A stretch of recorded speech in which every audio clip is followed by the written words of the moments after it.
Welcome into today's edition of Just the Truth. Glad to have you join me in the PhD Weight Loss and Nutrition Studio. To lose weight for the last time, visit myphdweightloss.com. U.S. Senator Tim Scott joined me on the Mike Gallagher Show yesterday as I guest hosted for Mike as he is on vacation this week. We talked about his efforts to keep the Biden administration from lifting sanctions on Iran that will release billions of dollars that could finance more terrorist attacks like we saw on October the 7th in Israel. I'll share that conversation with you later in today's episode.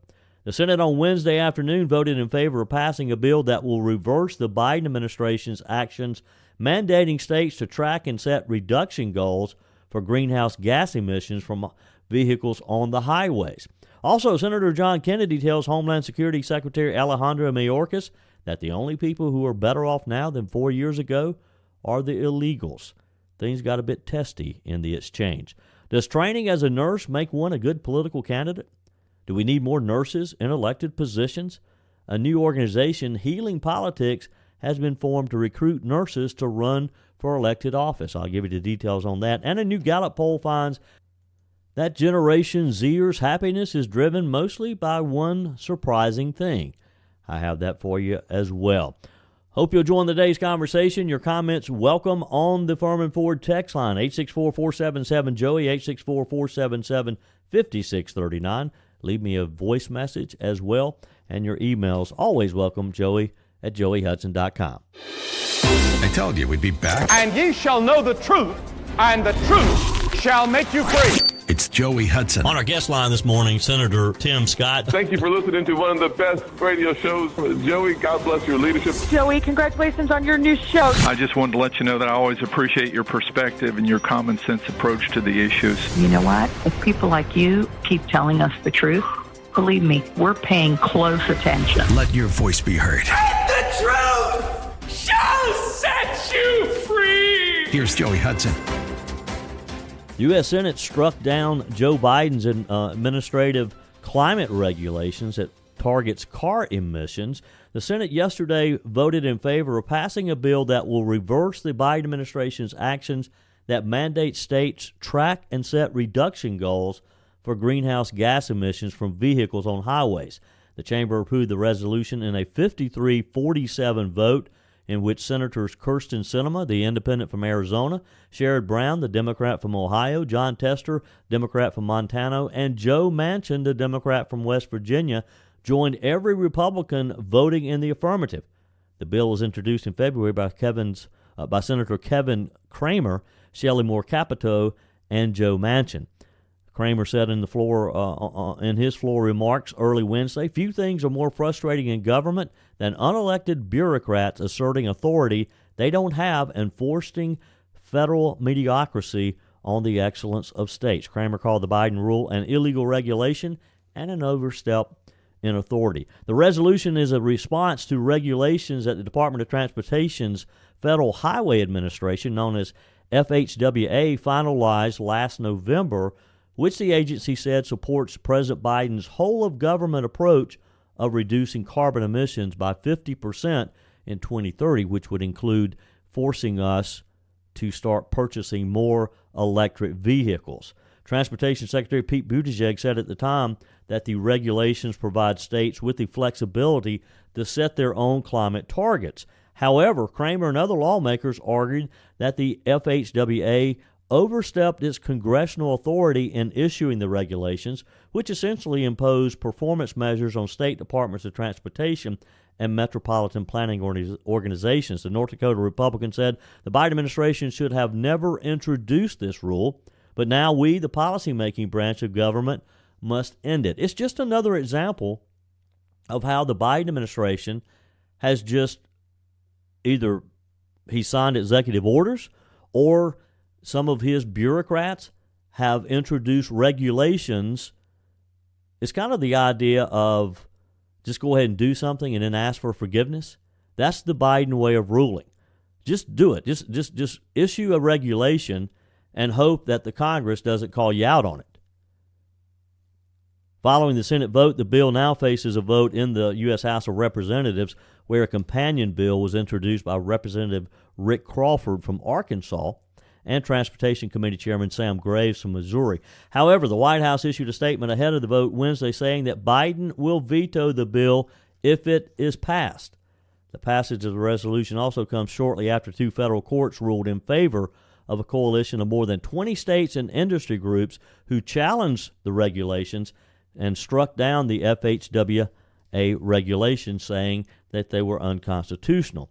The FHWA spokesperson recently said in a statement, the Department of Transportation and Federal Highway Administration remain committed to supporting the Biden-Harris administration's climate goals of cutting carbon pollution in half by 2030 and achieving net zero emissions by 2050. We are reviewing the court's decision and determining our next steps, which means, once again, they're either going to appeal this, they're going to use our money, our federal tax dollars, to appeal a decision, or just ignore another court order. Just completely ignore it and do what they want to do. Republican Louisiana Senator John Kennedy yesterday pressed Department of Homeland Security Secretary Alejandro Mayorkas on what he said were facts about illegal immigration's electoral impact. Now, these are hearings in relationship to Mayorkas' impeachment. Senator Kennedy told him that he did not dislike him, he did not hate anyone, and that he felt uncomfortable having to ask Mayorkas these questions, but that Mayorkas' own actions had put him in this situation. The Census Bureau includes illegal immigrants in its counts, and congressional seats are based on the data from the census. This according to the Bureau's website. So Kennedy asked Mayorkas questions on this topic, but the DHS secretary found fault with the phrasing and appeared to lose his temper with the senator. Here's the exchange between the two.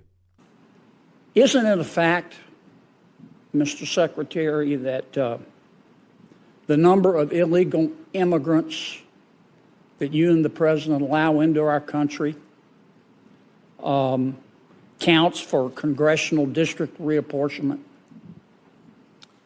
Senator, I'm not sure I understand your question, but I can surely share with you that I disagree with its phrasing. Isn't it true, Mr. Secretary, that the number of illegal immigrants that you and President Biden have allowed into our country counts for allocating electoral votes? Same answer. Okay. You don't know?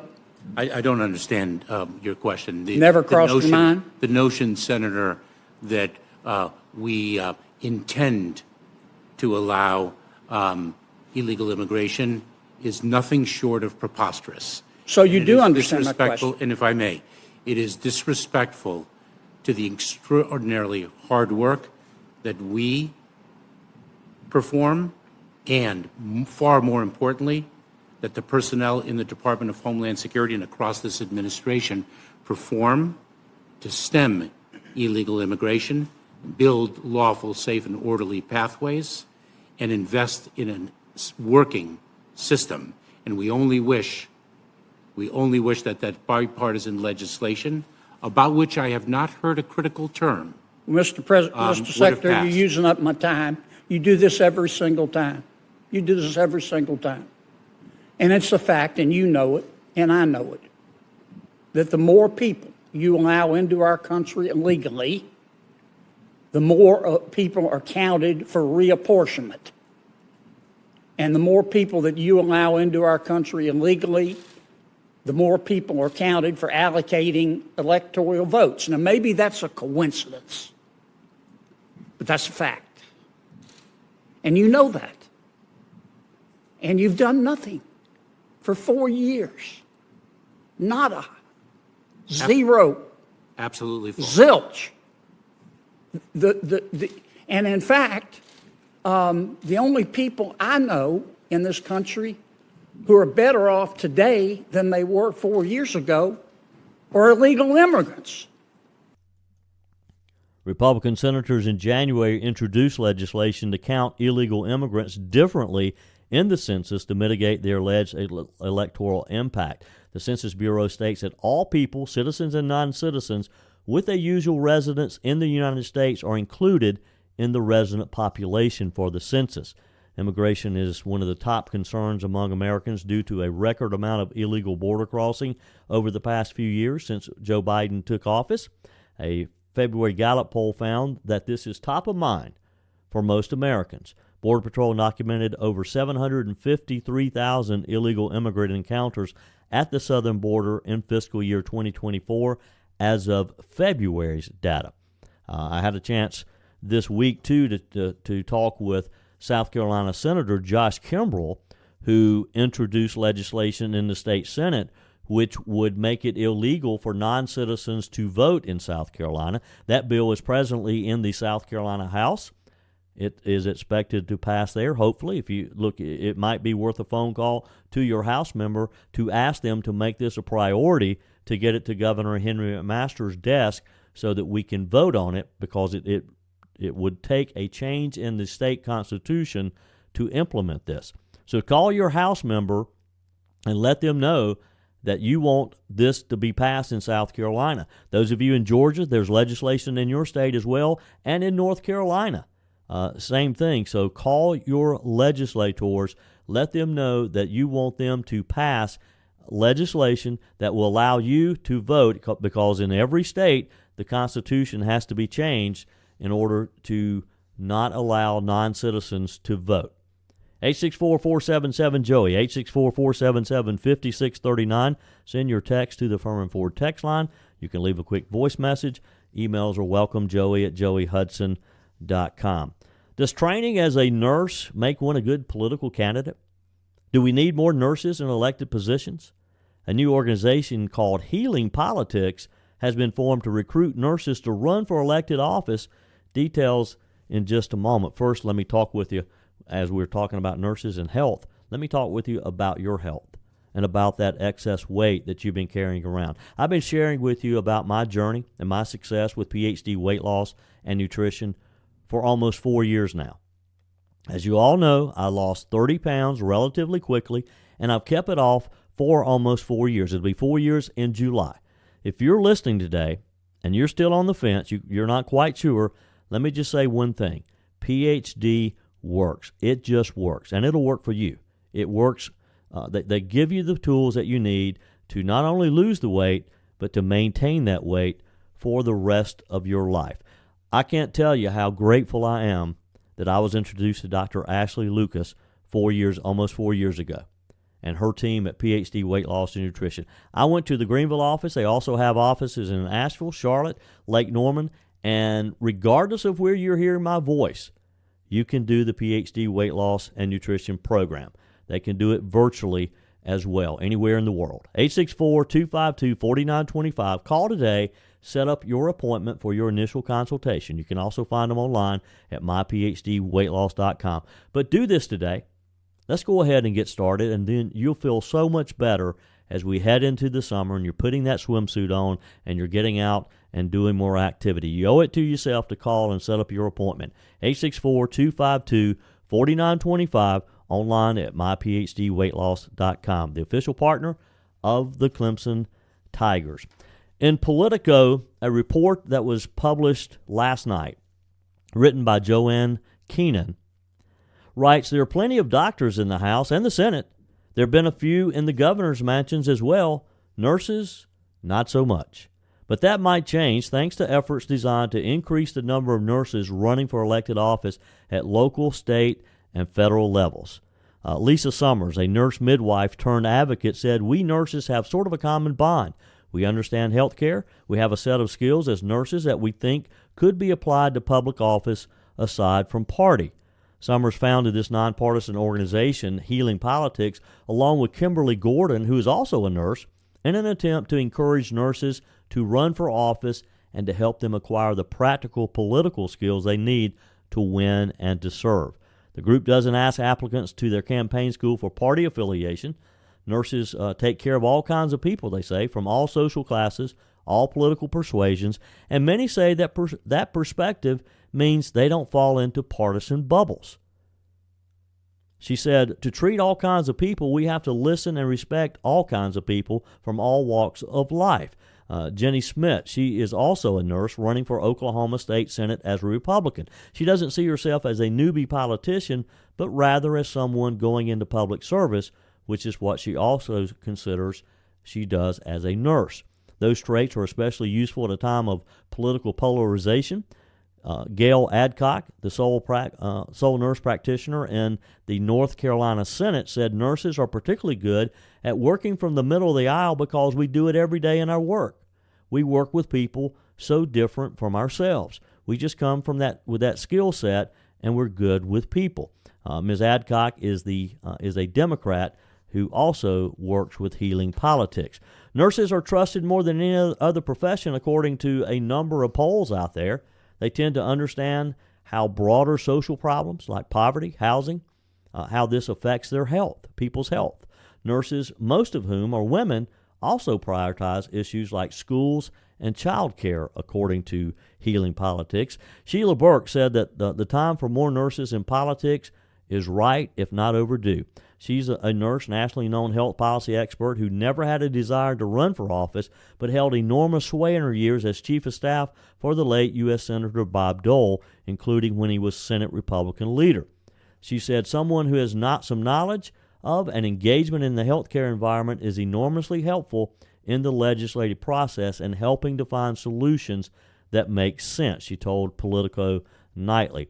With trust in short supply in American politics these days, the article says, the experienced nurses bring to legislative bodies would be a welcome addition. Burke said there's no question that nurses rank higher than damn near everybody. Politico also writes that the American Nurses Association, the leading professional group, doesn't recruit candidates, but that it's working with Ms. Summers and Ms. Gordon, saying, we do think that healing politics helps to drive nurses into running. Tim Nannett, the American Nurses Association's Vice President of Government Affairs, told Politico. Healing politics started small, focused on state, local offices, city council, state legislature, even the state railroad commission in one state. A few nurses are aiming at Congress, though, this year. Though some have already lost primaries, a number are making it to the general election. The current U.S. House has 3 nurses, made up of 2 Democrats and 1 Republican. None of their offices responded for a request for comment, Politico Nightly said. While a smattering of nurses have preceded them in Congress, Politico says no nurse has ever served in the Senate or as governor of a state, although Delaware's lieutenant governor, who happens to be a nurse, is running for the top job this year. Nobody really keeps a good tally of nurses dipping their toes into the political waters, but nurses who do hold office in states are roughly split between Republicans and Democrats. They want a voice on health policy, but also on problems that affect their profession, like workforce shortages or state rules on what nurses can do without direct supervision of a doctor. As they began healing a few years ago, Ms. Summers and Ms. Gordon planned a campaign school to give nurses nuts and bolts training for the 2020 election cycle. COVID pushed it off, so for 2024, they held their first school at Duke and plan to have a second one later this spring. Not every nurse who attends is a potential candidate, they say. Some want to get politically involved without running themselves. Other nurses candidates attending campaign training through political parties, interest groups, and nonprofits, though not specifically designed for nurses. A few candidates have plunged in, not necessarily successfully, without having any type of political training in their past. Kristen Lyman Neighbors, who is a kidney disease research nurse at Johns Hopkins Medical School, also wears a nurse's cap on her website and is among 20 Democrats. There are also about 10 Republicans who are running for an open House seat. At least 2 of her opponents are physicians. Another is Harry Dunn, a Capitol Police officer honored for his heroism in the January 6 riots. Her big issues are persistent racism and the toll of chronic disease. She knows the odds, she says, but decided to shoot for the rare open congressional seat anyway. She said, if you want to launch big ships, you have to go bold. To have this opportunity to run for Congress, I have to take it. I wouldn't be able to sleep at night if I wasn't at least trying. What do you think? If a nurse is on the ballot, are you going to maybe consider her or him? Nurses aren't all women, although most are. But would you trust a nurse over, say, another politician, someone who had experience in another elected office, or maybe a nurse who's challenging an incumbent? Would you trust them more? Love to get your comments on the Furman Ford text line, 864-477-JOEY, 864-477-5639. U.S. inflation is up again. Joe Biden has some new regulations that will most likely make your water bill more expensive. Details on both of these in just a moment. First, let me talk with you about that new vehicle that you're searching for. Did the family SUV die on you, and now you're looking for a new one? Look no further than Furman Ford in Lawrence. Maybe you're looking for a pre-owned vehicle that you can trust. Furman Ford, they go over all of their pre-owned vehicles and certify them before they put them out on the lot to sell them to you. Looking for a new vehicle? I got to tell you, I was at Furman Ford just a few weeks ago. I had a chance to talk with Jim Furman for a few minutes and Matthew Furman, and they have the best inventory that I've seen on their lot in a long time. Furman Ford, what I love about them, of course, is they're locally owned and operated. Jim Furman, Matthew Furman, when you go into the dealership, you're always going to have access to one of the Furmans. Their name is on the sign because they realize that their name is on the line with every business transaction they make. Let me encourage you to head over to Furman Ford if you're looking for a new vehicle or a great pre-owned vehicle.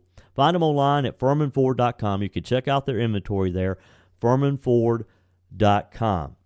U.S. inflation is up again in March in the latest sign that price pressures remain elevated. Consumer price increases remained high last month, boosted by gas, rents, and car insurance. The government said in their CBP report, in a report that will likely give pause to the Federal Reserve as it weighs when and how much to cut interest rates this year. Prices outside of the volatile food and energy categories rose 0.4% from February to March, the same accelerated pace as in previous months. Measured from a year earlier, those core prices went up 3.8%. That's a bit higher than the 2% that the federal government is shooting for, unchanged from the year-over-year rise in February. The Fed closely tracks core prices because they tend to provide a good read of where inflation is headed. This is not headed in the right direction. Bidenomics is not working. Of course, you and I knew that already, didn't we? Joe Biden's latest regulation will target toxic chemicals in our drinking water. Now, that sounds good on the surface, doesn't it? The Biden administration announced that the first ever national limits on toxic forever chemicals in drinking water. This is a move that will require utilities serving roughly 1 in 3 Americans to remove the contaminants from their taps. Now, the action represents the most significant upgrade in the safety of the nation's drinking water in over 3 decades, and it fulfills one of Joe Biden's key public health promises. But, as you probably imagine, it comes with a cost. Estimated $1.5 billion annual price tag, and some of that, guess who's going to pay for it? You are, the ratepayers. Former President Donald Trump said Wednesday that Arizona has gone too far after the state high court issued a ruling outlawing abortion, and added that he wouldn't sign a national ban if he's reelected president in November. Trump made his comments to reporters and supporters in Atlanta just days after he said abortion should be left up to the states to decide that he wouldn't support a federal ban on the procedure. While he was in Atlanta, he also stopped by a Chick-fil-A shop and bought sandwiches and milkshakes for everybody. That's become a mainstay. It was interesting to watch the video of how many young people approached Donald Trump. And he's just standing there doing selfies and handing out milkshakes and chicken sandwiches. Speaking of Trump, Politico says that Trump and Speaker Mike Johnson are preparing for a Friday appearance together at Mar-a-Lago, according to a couple of people with direct knowledge of the planning. This side-by-side comes as Trump, now the GOP's presumptive presidential nominee, continues cementing his influence over congressional Republican policymaker, and as Speaker Johnson kind of grapples with the resulting effects on his legislative agenda. Earlier today, Trump urged GOP lawmakers to kill a wiretapping bill that Johnson still hopes to clear by the end of the week, despite mounting conservative skepticism. 864-477-JOEY, 864-477-5639 is the Furman Ford text line where your comments are welcome. Texter writes, Joey, forget the Affordable Care Act. The Dems would rather see us die at the hands of criminals coming over the border. God have mercy on us. Pam writes, listening to today's podcast, it makes my blood boil to hear Biden say Trump would kill millions when in fact is Biden. This Friday will be the 1 year since my son died of a fentanyl overdose. Between drugs flowing freely over the border, ultimately killing Americans, and crime out of control, it's Biden and his policies killing people. Biden is a perfect example of a north end of a southbound mule. Pam, thank you for your comments, and we pray for you. We'll be praying for you on Friday as you remember that horrible day of losing your son. And the bad part about this is Pam's son and so many of the other thousands of people losing their lives to fentanyl could be prevented if Joe Biden would close our border. Christy writes on the Furman Ford text line, I think the question that needs to be asked and answered is why do the liberals fight so hard to keep abortion? Why not suggest to those who don't want children to abstain or use contraceptives? I would love to hear their answers. Makes you wonder why they're pushing sex education in early grades. Getting young girls pregnant earlier in life seems like a bad idea, right? Or will those females produce enough abortions to make it profitable for the abortion clinics? It's all about money and population control. They yell about spay and neuter your pets, but the humans are free to procreate like rabbits, then destroy the life created for profit. Susan writes on the Furman Ford text line, it was McCain who cast the deciding vote to keep Obamacare. Had he not pitched his TDS-induced tantrum on the Senate floor with such a large Republican majority in the House, Obamacare would have been repealed. Sherry in Elberton writes, hey, this is Sherry. I couldn't find your podcast yesterday, and today it played for a few minutes and then sounded like it was in a very fast mode. Are you having technical difficulties? Or is it me? I listen on my phone at joeyhudson.com. Does that matter? Well, Sherry, thank you. And I haven't had any reports of a technical issue, but thank you for listening. And let me make a suggestion to all of you. Depending on where you're listening, sometimes I'd love for you to go to joeyhudson.com, and you can listen directly from joeyhudson.com. But sometimes it's good to also download the podcast app, which you can do at joeyhudson.com. Just click on the button there and download either the Podbean app, which is the one I recommend. Podbean, you can search for it in your app store, or there's other options. I mean, the Apple podcast app. Sometimes playing a podcast from a podcast app just helps the playback much easier. It keeps a playlist for you. It'll keep all the previous episodes there, and it lets you know which ones you've listened to and which ones you haven't. So again, download the Podbean app from your store, whether it's the Google store or the Apple store. And thank you again, Sherry, for your comment. And anytime you're having issues like that, just email me, joey@joeyhudson.com, or text me on the Furman Ford text line. Our text of encouragement today, Joel writes, the name of the Lord is a fortified tower. The righteous run to it and are safe. That's from Proverbs 18:10. God bless. Thank you, Joel. Appreciate that. 864-477-5639. Your comments are welcome on the Furman Ford text line as well. As you probably know, I've been reminding you to tune in to the Mike Gallagher Show this week as I've been guest hosting. Mike is in Japan. And yesterday, I had the opportunity to talk with Senator Tim Scott. I've always enjoyed the times that I've been able to spend some time with Senator Scott and interviewing him over the years. We talked about his efforts specifically to stop the Biden administration from removing sanctions on Iran, which would free up billions of dollars. If this is Biden is successful with this, it would free up billions of dollars, which would fund more terrorist attacks like we saw on October the 7th in Israel and has led to the war in Israel. Here's my conversation with Senator Scott yesterday on the Mike Gallagher Show. I'm happy to welcome on our guest line today the man I'm proud to call my senator, U.S. Senator Tim Scott. Welcome, Senator. How are you?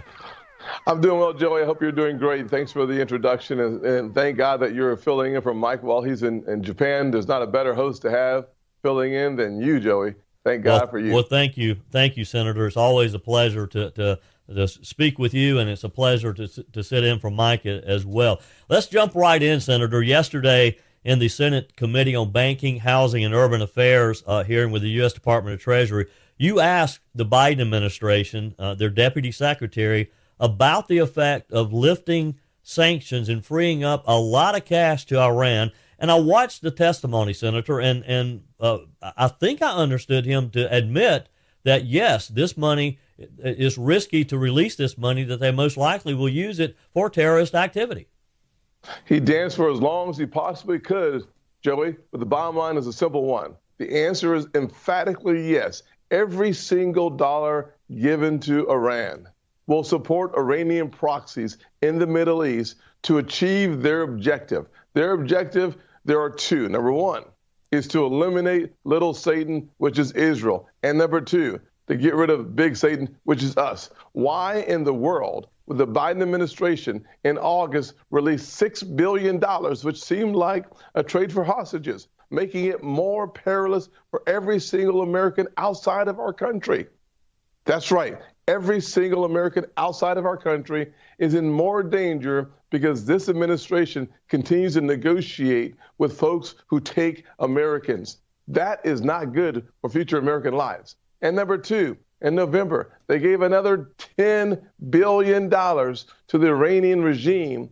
That $16 billion plus relaxing more and more oil sanctions only allows this regime to continue to target American soldiers, to continue to fund the proxies like Hamas, to kill Americans, to kill Jewish people, and to take us hostage. This administration has lost its mind. Yeah. Senator, you have led the effort to try to hold the Biden administration accountable for this.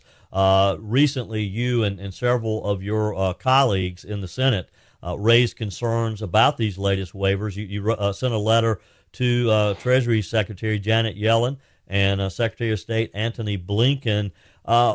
Tell me, what kind of response do you guys get from the Biden administration when you ask these questions of why they feel like that they need to lift these sanctions? So, Joey, so often when we write letters to this administration, whether it's Blinken or Yellen, as you just referenced, we get crickets. Literally crickets. We get very little back. If we do, we get a form letter that doesn't even answer the underlying point. Here's my point, though. The American people deserve to know what their government is doing to them and not for them. Every time you find this government complicit with Iran, someone dies, period. Yeah. And that's what we've seen across the world, in the Middle East, and unfortunately, 3 American soldiers who lost their lives at the hands of Iranian proxies. So when that happens, we have a responsibility and a right to hold the feet to the fire of this administration. Yeah. Senator, let's talk a minute about Israel. You mentioned Israel just a moment ago. And as I understand it, last August, the Biden administration released $6 billion to Iran. You, along with some of your Senate colleagues, asked for answers from the administration then. Of course, we saw the attack on October the 7th. We saw the loss of life, the devastation there with Israel.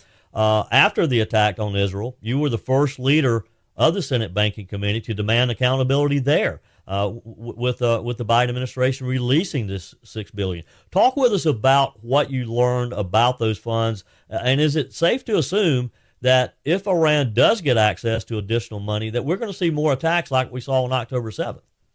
Well, Joe, I'll start with the end and work my way back. There's no doubt that every single dollar that Iran gets in their hands, frankly, will lead to more attacks in the Middle East, whether it's attacks against American soldiers or Israel. We will see more attacks, number one. Number two, here's what we know.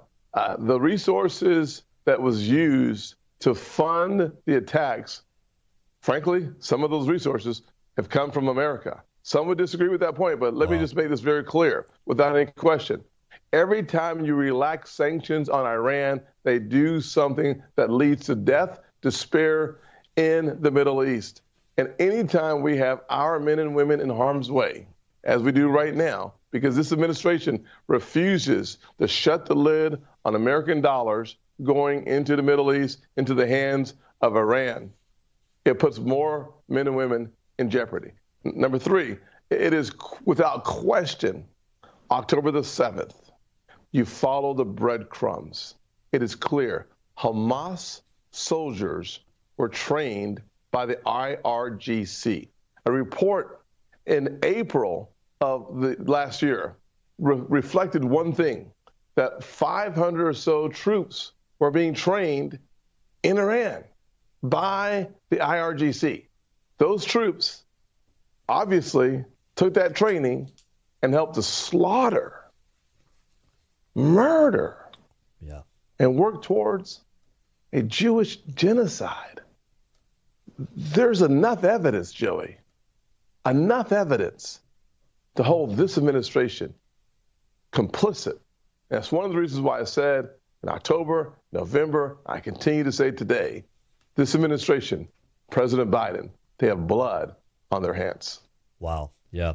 On our guest line this morning, Senator Tim Scott. I'm proud to say that he's one of my senators from South Carolina.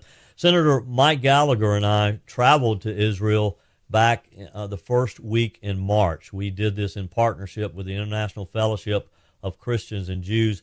Senator, I saw firsthand some of the devastation. We traveled down to the southern part of Israel. We visited the first kibbutz that was attacked by these terrorists. We saw homes that were burned to the ground. We saw that they have photos in this kibbutz of people who were murdered. We have photos of families. In one case, the home was almost totally destroyed. The father is still one of the hostages. Fortunately, they did release the mom and the 7-year-old son. But to see this firsthand, Senator, is one thing to watch it on the nightly news, but to see the devastation firsthand, it really changed me. And I'm so proud of the partnership that we have with the International Fellowship of Christians and Jews. And we went there with one purpose, and that was to interview people. We had a chance, Senator, to sit down with a young lady. She's 23 years old. Her name is Noah. She's a survivor. She was at the music festival. She and her boyfriend heard the initial shots. They ran to an open field. There was one tree in the center of this field, Senator. They were able to climb into this very dense tree and somehow avoid being murdered by these terrorists. She was there for over 8 hours.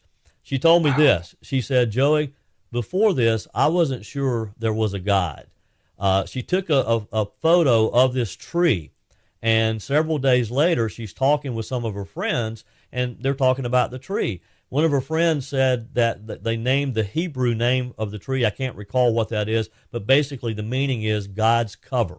And she said, Joey, I believe in God now. That changed my life. Amen. And she's telling her story all around the world now. On March 22nd, you posted on X, Hamas started and continues this conflict. Israel has every right to defend itself, and dangerous efforts to undermine its leadership must be condemned. I will always stand with our great ally as it seeks to confront and eradicate the threat of terrorism. Talk with us, Senator Scott, about Biden's response and some of your Senate colleague, the Senate Majority Leader, calling for new elections in Israel. Joey, when you talk about, we are concerned with election interference in America. The last thing we should see is any politician, especially the Majority Leader of the United States Senate, Chuck Schumer, calling for regime change in Israel. Why in the world would you call for regime change of your ally in the middle of the war? even Netanyahu's opposition came out clearly and said to Chuck Schumer, stay out of our elections, stay out of this situation. We are unified behind Netanyahu for the absolute destruction and elimination of Hamas. That's what you call a unified country with a single mind and one goal: to save Jewish lives by eliminating the threat. The existential threat in the Middle East today is Hamas, especially for Israel. And so calling out Chuck Schumer, who obviously saw that speech he gave green-lighted by the White House. They acknowledged that they had the information, they had the speech, and they didn't stop it. To ask for a ceasefire, this administration continues to demand ceasefires. A ceasefire, for every single one of your listeners today, a ceasefire is defined as time for Hamas to reload. That's all it is. Yeah. Who breaks the ceasefires? Hamas. Who refuses to abide by a ceasefire? Hamas. Who pays the price for that? Israel. Why would we create daylight between America and our ally Israel by siding with Hamas and giving them more time to reload their weapons and target more civilians? And that's one of the key components of the discussion. Israel has targeted Hamas soldiers. Hamas has targeted Israeli civilians. They wanted to wreak havoc in the country. They wanted to terrify civilians. They wanted to have a genocide in the state of Israel. Yeah. Senator Scott, thank you for your support of Israel. I'm just so proud to call you my senator from South Carolina. Thank you for that. We have just a minute or so left here. Yes. Like to touch on a couple of quick things here. First off, Bidenomics. There's a meme being circulated on social media. I haven't confirmed some of the prices and all, but basically it's saying, we're paying a lot more for things now than we were prior to Joe Biden. For example, coffee, it says $6.99 a pound before Joe Biden, $8.99 now. A price of a dozen eggs is just crazy. Can you give me some hope, Senator, that we're going to be able to turn this around? 100%. Elections have consequences, number one. Number two, November the 5th is the beginning of a new era for American prosperity, American opportunity, and unifying the country. Why? Because Donald Trump is the candidate that best represents America's best future. And here's the good news. We can compare and contrast. Under Joe Biden, we've seen devastation, destruction, and people becoming delusional on the left. Under Donald Trump, we had low inflation, low unemployment, high enthusiasm, wages growing faster at the bottom than the top. Since Joe Biden has taken office, gas is up nearly 50%. Even over the last 12 months, we've seen costs for veterinarians up double digits, for gas up even more, for car insurance double digits, car repairs double digits. Here's what all that translates to. The average American does not have $1,000 in their savings account because of Joe Biden's Bidenomics. We will eliminate that with 4 more years of Donald Trump. Wow. Yeah. One final question, Senator, and I have to ask you this. Yes, sir. Are we going to see Senator Tim Scott playing a role in the Trump administration? Could it be Trump Scott? Only Donald Trump knows the answers to that question, but what I can tell you, without any question, I will do whatever it takes, Joey, to make sure that Donald Trump gets 4 more years, because that's good for the little Tim Scotts of the world. Growing up in poverty, single-parent household, asking the question, does America work for the poorest kids in the country? Whether you're a rural kid or inner city kid, you deserve to achieve your American dream, and Donald Trump is the best option to get that done. 4 more years coming your way. Senator, you are an inspiration to us all. Keep up the good fight in the United States Senate. It's always a pleasure. God bless. Thank you so much, Joey. See you soon. Sure thing. Senator Tim Scott, again, yesterday on the Mike Gallagher Show. I just love talking with him. He really inspires me. His attitude is just always so positive. It's sort of a can-do type of attitude, and we can get this done. A new Gallup poll finds that Generation Z happiness is driven mostly by one surprising thing. I got that coming up. First of all, let me talk with you about Discounted Appliance Warehouse. Are you tired of buying appliances from inexperienced sales staff who just have no appliance knowledge whatsoever? Whether you're replacing a broken appliance or maybe you're just upgrading, you're remodeling the kitchen, you need totally new appliances. When you're ready, you don't want to have to wait weeks or months, and you want to make sure that you get the right appliance for you and your family too. Something within your budget, something that's going to work for you, and that's what dealing with my friends at Discounted Appliance Warehouse will do for you. There's never any shipping or supply issues. They have over 1,500 appliances in stock. You buy today, quite often you can use it today. 11,000 square feet, slam full of appliances, waiting for you in Pickens. Is it worth the short drive to Pickens to deal with my friends at Discounted Appliance Warehouse? You're more than just a credit card swipe at Discounted Appliance Warehouse. Jeff and Johnny and Kyle, the whole team there, they're going to treat you just like family. They're proud to offer Speed Queen, the only washer and dryers with manufacturer's warranties that cover parts and labor for up to 7 years. Discounted Appliance Warehouse in Pickens and online at dawpickens.com. A new Gallup poll has revealed a primary source of happiness among Generation Z. The survey, which included 2,271 young adults in the U.S. between the ages of 12 and 26, found that their most influential driver of happiness is a sense of purpose at school and at work. And I think that's a good thing. That's kind of refreshing, isn't it? We all need a sense of purpose. At least 60% of all Generation Zers who are happy feel that they do something interesting every day and they're motivated to attend work or school. Among the happy respondents, 64% feel that their work and school tasks are important, but Generation Zers who are not happy are about half as likely to feel the same way. Fox News Digital spoke with Gallup senior education researcher Zach Hernansky, he's based in Washington, D.C., and author of the study.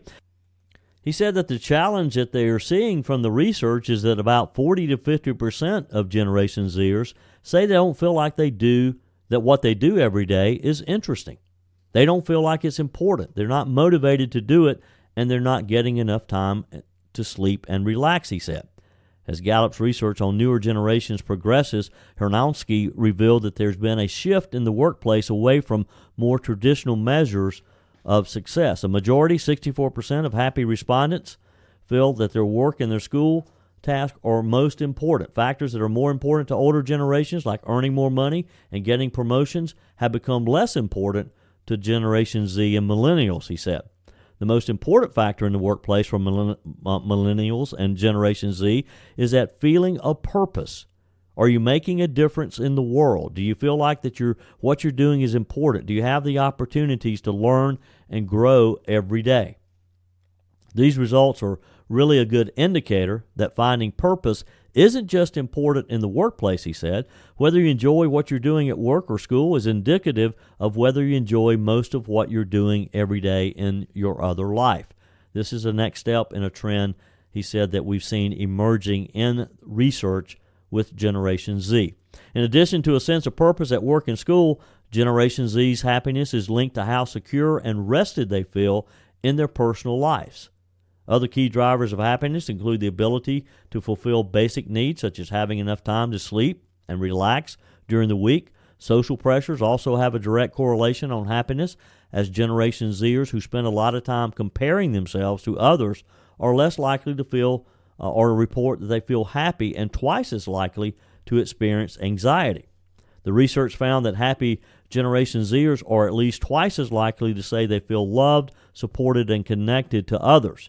73% of Generation Zers would consider themselves at least somewhat happy overall, but that share decreases as they get older and enter adulthood.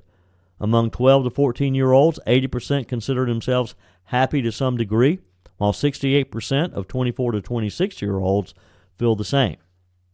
He said, that to me suggests we're not doing a great job of getting Generation Z up to step and out into the world, into their adult lives, and to be in a place that makes them feel like what they're doing as adults is purposeful. Adult Generation Zers who have any level of post-secondary education are married or have children and are markedly happier than their peers, according to Gallup. In the LGBTQ community, however, Generation Z adults are 16% less likely to say that they're happy than their heterosexual counterparts. Gallup research suggests that 1 in 5 members of Generation Z identify as LGBTQ. Surveying that community of Generation Zers is on Gallup's radar as something it's hoping to be able to dig into a little bit further in future surveys, they say. Gallup launched the research in partnership with Arthur Brooks and the Walton Family Foundation. The latter is an organization that works to improve education, protect rivers and oceans and the communities they support, and invest in their home region of Northwest Arkansas and Arkansas-Mississippi Delta. Expanding meaningful and engaging learning experiences, including career pathways, can lead to more fulfilled and motivated young people. The Walton Family Foundation wants to help with the research to determine how to do that. Romy Drucker is the Education Program Director at the Walton Family Foundation in New York. Reacted to the study's finding in a press release, noting that Generation Zers are telling us their happiness is directly linked to feeling a sense of purpose at school and work. She said expanding meaningful and engaging learning experiences, including career pathways, can lead to more fulfilled and motivated young people. In reaction to the survey, educational psychologist and parenting expert Dr. Michelle Borba said that finding a purpose can become your reason to get up in the morning. And this is true for any of us, isn't it? Doesn't matter what your age is, feeling like you're contributing is very important. Borba, who's based in Palm Springs, California, said it offers a sense of direction, shapes your goals, and is a central motivating aim of your life. And it helps teens see themselves as people who can make a difference because they're connecting to something bigger than themselves. Borba advised parents that helping their teens find a purpose can be the magic pixie dust that helps improve their well-being and find meaning in life. She said that individuals who have a strong sense of purpose and meaning in life tend to have better mental health and overall well-being. She said, our problem, we don't realize the value of developing purpose in our children's lives, and we're still caught in a GPA test frenzy culture where we fixate on a linear path to success. Generation Z, the future of our country, has witnessed significant declines in happiness, and we must learn why, she said. The psychologist stressed that each child must find his or her own purpose based on what matters most to that individual, and it's the adult's job to pay attention. Again, I think that could apply to anyone of any age. We all want purpose. We all want to feel special, but especially so when you're in that age group. That's it for today's edition of Just the Truth. Hey, I appreciate you spending a few minutes of your day with me in the PhD Weight Loss and Nutrition Studio. To lose weight for the last time, visit myphdweightloss.com. If you haven't joined our mailing list, visit my website, joeyhudson.com. Click on the Connect with Joey button so that you can receive our emails and most up-to-date news. Also, find me on YouTube. Just search for Joey Hudson. Again, thank you for being with us today. Keep up those comments coming via the Furman Ford text line, 864-477-JOEY, and keep your emails coming as well, joey@joeyhudson.com. We're back again tomorrow. Hope you'll plan to join us then. Oh, and by the way, be sure and forward this episode to a friend or two or three or five so that we can spread the word about Just the Truth and continue to build our community. Until tomorrow, remember, folks, God's got this. He's still in control.